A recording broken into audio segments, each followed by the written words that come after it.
சங்கீதம் 80. சாட்சி விளங்கும்படி சோசானிம் எடுத் என்னும் வாத்தியத்தில் வாசிக்க ராகத் தலைவனுக்கு ஒப்புவிக்கப்பட்ட ஆசாபின் சங்கீதம். இஸ்ரவேலின் மேய்ப்பரே, யோசேப்பை ஆட்டு மந்தையைப் போல் நடத்துகிறவரே, செவிகொடும். கேருபீன்கள் மத்தியில் வாசம் பண்ணுகிறவரே, பிரகாசியும். எப்பிராயிம், பென்யமீன், மனாசே என்பவர்களுக்கு முன்பாக நீர் உமது வல்லமையை எழுப்பி எங்களை ரட்சிக்க வந்தருளும். தேவனே, எங்களை திருப்பிக் கொண்டு வாரும். உமது முகத்தை பிரகாசிக்க பண்ணும். அப்பொழுது ரட்சிக்கப்படுவோம். சேனைகளின் தேவனாகிய கர்த்தாவே, உமது ஜனத்தின் விண்ணப்பத்துக்கு விரோதமாய் நீர் எதுவரைக்கும் கோபம் கொள்வீர்? கண்ணீராகிய அப்பத்தை அவர்களுக்கு போஜனமாகவும் மிகுதியான கண்ணீரையே அவர்களுக்கு பானமாகவும் கொடுத்தீர். எங்கள் அயலாருக்கு எங்களை வழக்காக வைக்கிறீர். எங்கள் சத்துருக்கள் எங்களை பரியாசம் பண்ணுகிறார்கள். சேனைகளின் தேவனே, எங்களை திருப்பிக் கொண்டு வாரும். உமது முகத்தை பிரகாசிக்க பண்ணும். அப்பொழுது ரட்சிக்கப்படுவோம். நீர் எகிப்திலிருந்து ஒரு திராட்சை கொடியை கொண்டு வந்து ஜாதிகளை துரத்திவிட்டு அதை நாட்டினீர். அதற்கு இடத்தை ஆயத்தப்படுத்தினீர். அது வேரூன்றி தேசமெங்கும் படர்ந்தது. அதன் நிழலால் மலைகளும் அதன் கிளைகளால் திவ்யமான கேதுருக்களும் மூடப்பட்டது. அது தன் கொடிகளை சமுத்திரமட்டாகவும் தன் கிளைகளை நதிமட்டாகவும் படரவிட்டது. இப்பொழுதோ வழிநடக்கிற யாவரும் அதை பறிக்கும்படியாக அதன் அடைப்புக்களை ஏன் தகர்த்து போட்டீர்? காட்டுப்பன்றி அதை உழுது போடுகிறது. வெளியின் மிருகங்கள் அதை மேய்ந்து போடுகிறது. சேனைகளின் தேவனே, திரும்பி வாரும். வானத்திலிருந்து கண்ணோக்கி பார்த்து இந்த திராட்சை செடியை விசாரித்தருளும். உம்முடைய வலதுகரம் நாட்டின கொடியையும் உமக்கு நீர் திடப்படுத்தின கிளையையும் கடாட்சி தருளும். அது அக்கினியால் சுடப்பட்டும் வெட்டுண்டும் போயிற்று. உம்முடைய முகத்தின் பயமுறுத்தலால் அழிந்து போகிறார்கள். உமது கரம் உமது வலது பாரிசத்து புருஷன் மீதிலும் உமக்கு நீர் திடப்படுத்தின மனுஷகுமாரன் மீதிலும் இருப்பதாக. அப்பொழுது உம்மை விட்டு பின் வாங்க மாட்டோம். எங்களை உயிர்ப்பியும். அப்பொழுது உமது நாமத்தை தொழுது கொள்வோம். சேனைகளின் தேவனாகிய கர்த்தாவே, எங்களை திருப்பிக் கொண்டு வாரும். உமது முகத்தை பிரகாசிக்க பண்ணும். அப்பொழுது ரட்சிக்கப்படுவோம். எசேக்கியேல் தீர்க்கதரிசியின் புஸ்தகம். அதிகாரம் 19. நீ இஸ்ரவேல் பிரபுக்களின் பேரில் ஒரு புலம்பல் பாடி சொல்ல வேண்டியது என்னவென்றால், உன் தாய் எப்படிப்பட்டவள்? அவள் ஒரு பெண் சிங்கம். அவள் சிங்கங்களுக்குள்ளே படுத்திருந்து பால சிங்கங்களின் நடுவிலே தன் குட்டிகளை வளர்த்தாள். தன் குட்டிகளில் ஒன்று வளர்ந்து பால சிங்கமாகி இரைதேட பழகி மனுஷரை பட்சித்தது. புறஜாதிகளும் அதன் செய்தியை கேட்டார்கள். அது அவர்களுடைய படுகொலியில் அகப்பட்டது. அதை சங்கிலிகளினால் கட்டி எகிப்து தேசத்துக்கு கொண்டு போனார்கள். தாய் சிங்கம் காத்திருந்து தன் நம்பிக்கை அபத்தமாய் போயிற்றென்று கண்டு அது தன் குட்டிகளில் வேறொன்றை எடுத்து அதை பாலசிங்கமாக வைத்தது. அது சிங்கங்களுக்குள்ளே சஞ்சரித்து பாலசிங்கமாகி இரைதேட பழகி மனுஷரை பட்சித்தது. அவர்களுடைய பாழான அரமனைகளில் திரிந்து அவர்களுடைய பட்டணங்களை பாழாக்கிற்று. அதனுடைய கர்ச்சிப்பின் சத்தத்துக்கு தேசமும் அதிலுள்ள யாவும் திகைத்தது. அப்பொழுது சுற்றுப்புறத்து ஜாதிகள் அதற்கு விரோதமாக எழும்பி வந்து தங்கள் வலையை அதன் மேல் வீசினார்கள். அது அவர்களுடைய படுகொலியிலே அகப்பட்டது. அவர்கள் அதை சங்கிலிகளினால் கட்டி ஒரு கூட்டுக்கு உட்படுத்தி அதை பாபிலோன் ராஜாவினிடத்துக்கு கொண்டு போனார்கள். இனி அதன் சத்தம் இஸ்ரவேலின் பர்வதங்களின் மேல் கேட்கப்படாதபடிக்கு அதை அரணான இடங்களில் கொண்டு போய் அடைத்தார்கள். நீ அமெரிக்கையோடு இருக்கையில் உன் தாய் தண்ணீர் ஓரமாய் நாட்டப்பட்டதும் மிகுதியான நீர் பாய்ச்சலால் கனி தருகிறதும் தழைத்திருக்கிறதுமான திராட்சை செடியாயிருந்தாள். ஆளுகிறவர்களின் செங்கோலுக்கேற்ற பலத்த கொப்புகள் அதற்கு இருந்தது. அதன் வளர்த்தி அடர்த்தியான கிளைகளுக்குள்ளே உயர ஓங்கி தன் உயர்த்தினாலே தன் திரளான கொடிகளோடும் கூட தோன்றிற்று. ஆனாலும் அது உக்கிரமாய் பிடுங்கப்பட்டு தரையிலே தள்ளுண்டது. கீழ்காற்றினால் அதன் கனி காய்ந்து போயிற்று. அதன் பலத்த கொப்புகள் முறிந்து பட்டுப்போயின. அக்கினி அவைகளை பட்சித்தது. இப்பொழுது அது வறண்டதும் தண்ணீர் இல்லாததுமான வனாந்திர பூமியிலே நடப்பட்டிருக்கிறது. அதன் கொடிகளிலுள்ள ஒரு கொப்பிலிருந்து அக்கினி புறப்பட்டு அதன் கனியை பட்சித்தது. ஆளுகிற செங்கோலுக்கேற்ற பலத்த கொப்பு இனி அதில் இல்லை என்று சொல். இதுவே புலம்பல், இதுவே புலம்பலாயிருக்கும் என்றார். எசேக்கியேல் தீர்க்கதரிசியின் புஸ்தகம் அதிகாரம் 20. 7ஆம் வருஷத்து 5ஆம் மாதம் 10ஆம் தேதியிலே இஸ்ரவேலின் மூப்பரில் சிலர் கர்த்தரிடத்தில் விசாரிக்கும்படி வந்து எனக்கு முன்பாக உட்கார்ந்தார்கள். அப்பொழுது கர்த்தருடைய வார்த்தை எனக்கு உண்டாகி, அவர், மனுபுத்திரனே, நீ இஸ்ரவேல் மூப்பரோட பேசி அவர்களை நோக்கி, கர்த்தராகிய ஆண்டவர் உரைக்கிறது என்னவென்றால், நீங்கள் என்னிடத்தில் விசாரிக்க வந்தீர்களோ, நீங்கள் என்னிடத்தில் விசாரிக்க இடங்கொடேன் என்று என் ஜீவனைக் கொண்டு சொல்லுகிறேன் என்று கர்த்தராகிய ஆண்டவர் உரைக்கிறார் என்று சொல். மனுபுத்திரனே, நீ அவர்களுக்காக வழக்காடுவாயோ?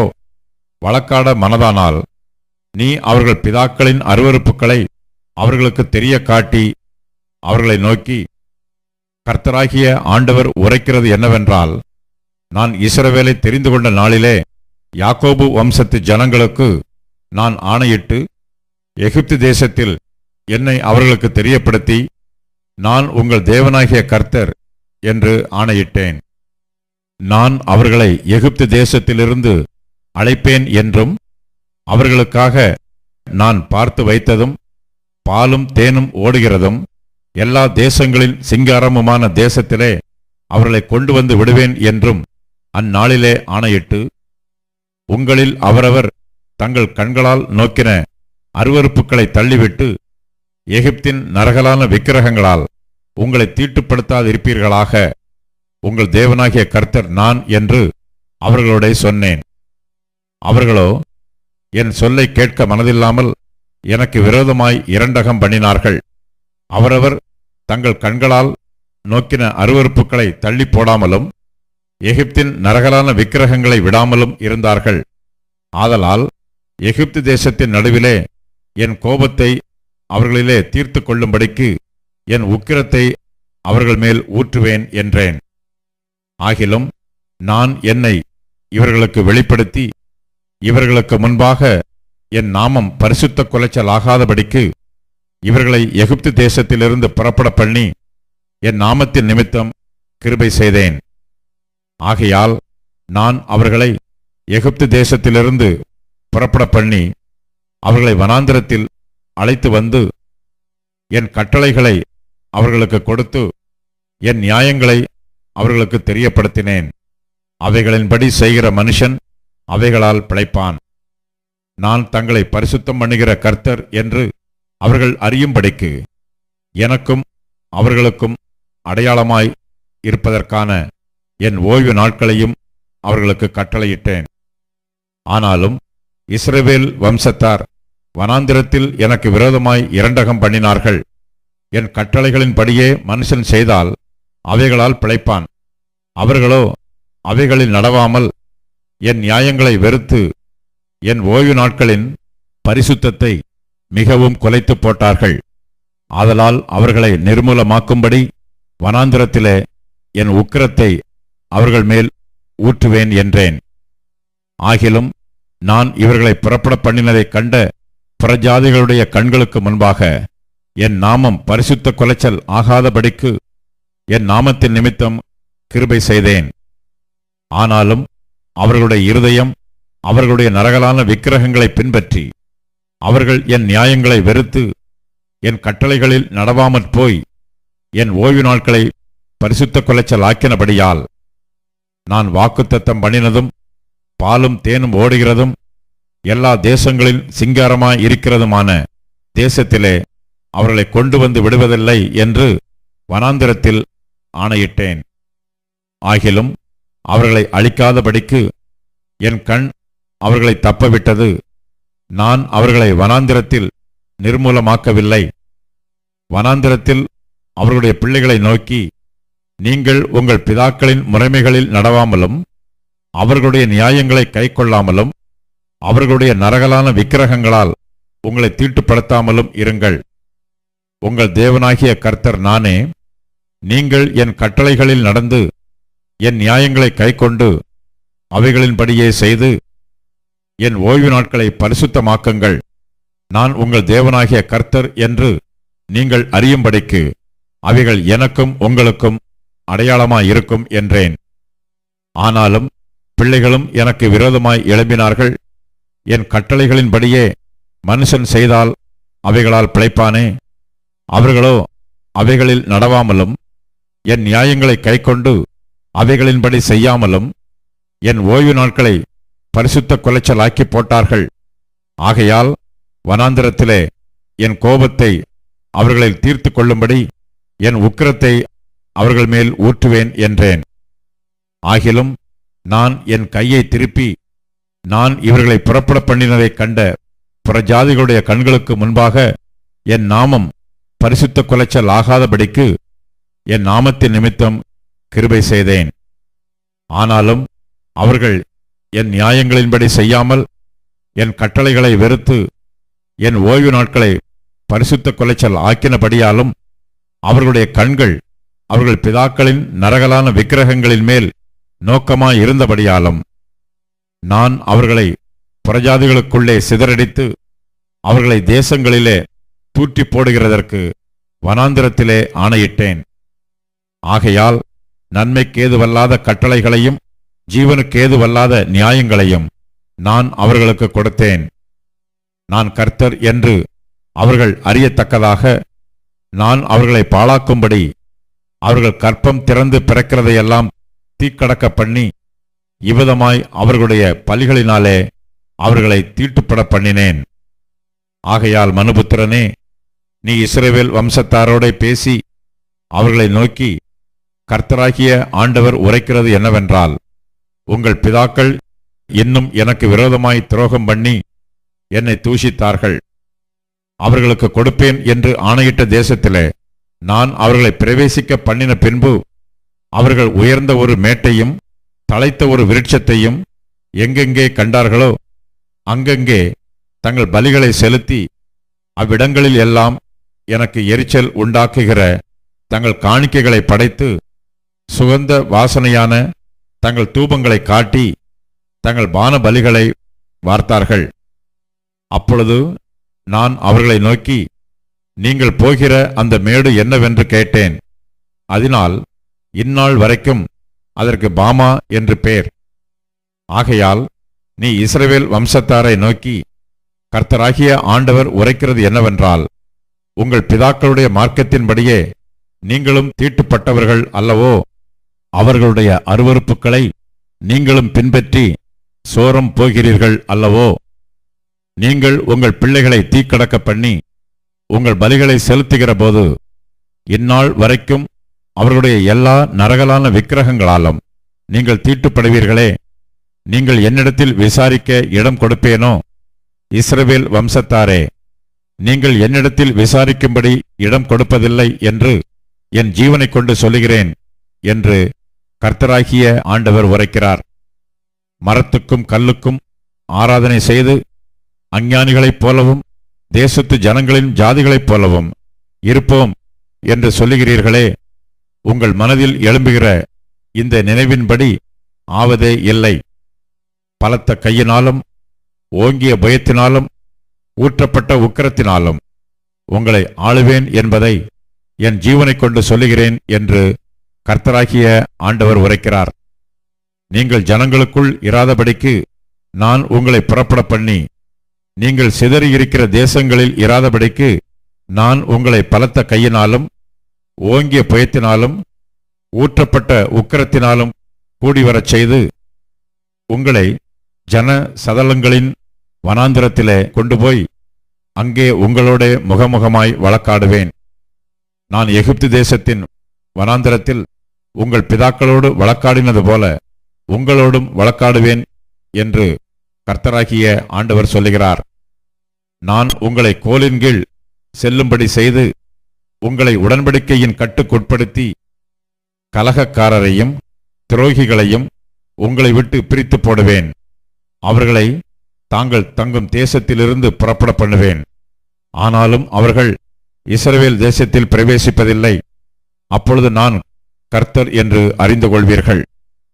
இப்போதும் இஸ்ரவேல் வம்சத்தாரே, நீங்கள் என் சொல்லை கேட்க மனதில்லாதிருந்தால் நீங்கள் போய் அவனவன் தன் தன் நரகலான விக்கிரகங்களை இன்னும் சேவியுங்கள். ஆனாலும் என் பரிசுத்த நாமத்தை உங்கள் காணிக்கைகளாலும் உங்கள் நரகலான விக்கிரகங்களாலும் இனி பரிசுத்த குலைச்சல் ஆக்காதிருங்கள் என்று கர்த்தராகிய ஆண்டவர் சொல்லுகிறார். இஸ்ரவேலின் உயரமான மலையாகிய என் பரிசுத்த மலையிலே இஸ்ரவேலுடைய எல்லா வம்சத்தாருமாகிய தேசத்திலுள்ள அனைவரும் என்னை சேவிப்பார்கள் என்று கர்த்தராகிய ஆண்டவர் சொல்லுகிறார். அங்கே அவர்கள் மேல் பிரியம் வைப்பேன். அங்கே நீங்கள் பரிசுத்தம் பண்ணுகிற எல்லாவற்றிலும் உங்கள் காணிக்கைகளையும் உங்கள் முதற் பலன்களையும் செலுத்தும்படி கேட்பேன். நான் உங்களை ஜனங்களிலிருந்து புறப்பட பண்ணி நீங்கள் சிதறுண்டிருக்கிற தேசங்களிலிருந்து உங்களை சேர்த்து கொள்ளும்போது சுகந்த வாசனையின் நிமித்தம் நான் உங்கள் பேரில் பிரியமாயிருப்பேன். அப்பொழுது பிரஜாதிகளின் கண்களுக்கு முன்பாக உங்களால் பரிசுத்தம் பண்ணப்படுவேன். உங்கள் பிதாக்களுக்கு கொடுப்பேன் என்று ஆணையிட்ட தேசமாகிய இஸ்ரவேல் தேசத்திலே நான் உங்களை திரும்பி வரப்பண்ணும்போது நான் கர்த்தர் என்று நீங்கள் அறிந்து கொண்டு அங்கே உங்களுடைய எல்லா வழிகளையும் உங்களை தீட்டுப்படுத்தின உங்களுடைய எல்லா கிரியைகளையும் நினைத்து நீங்கள் செய்திருந்த உங்களுடைய எல்லா பொல்லாப்புகளின் நிமித்தமும் உங்களை நீங்களே அருவருப்பீர்கள். இஸ்ரவேல் வம்சத்தாரே, உங்கள் பொல்லாத வழிகளுக்கு தக்கதாகவும் உங்கள் கெட்ட கிரியைகளுக்கு தக்கதாகவும் நான் உங்களுக்கு செய்யாமல் என் நாமத்தின் நிமித்தம் உங்களுக்கு கிருபை செய்யும்போது நான் கர்த்தர் என்று அறிந்து கொள்வீர்கள் என்கிறதை கர்த்தராகிய ஆண்டவர் உரைக்கிறார் என்று சொல் என்றார்.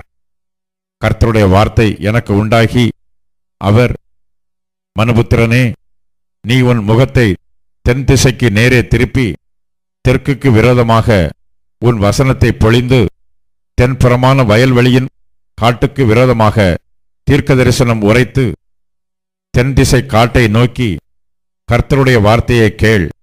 கர்த்தராகிய ஆண்டவர் சொல்லுகிறது என்னவென்றால், இதோ நான் உன்னில் அக்கினியை கொளுத்துவேன். அது உன்னில் பச்சையான சகல மரங்களையும் பட்டுப்போன சகல மரங்களையும் பட்சிக்கும். ஜுவாலிக்கிற ஜுவாலை அவிக்கப்பட மாட்டாது. தெற்கு துவக்கி வடக்கு மட்டுமுள்ள தேசமெங்கும் அதனால் வெந்து போகும். கர்த்தராகிய நான் அதை கொளுத்தினேன் என்பதை எல்லா மாம்சமும் காணும். அது அவிக்கப்படுவதில்லை என்று சொல் என்றார். அப்பொழுது நான், ஆ, கர்த்தராகிய ஆண்டவரே, இவன் உவமைகளை அல்லவோ சொல்லுகிறான் என்று அவர்கள் என்னை குறித்து சொல்லுகிறார்கள் என்றேன்.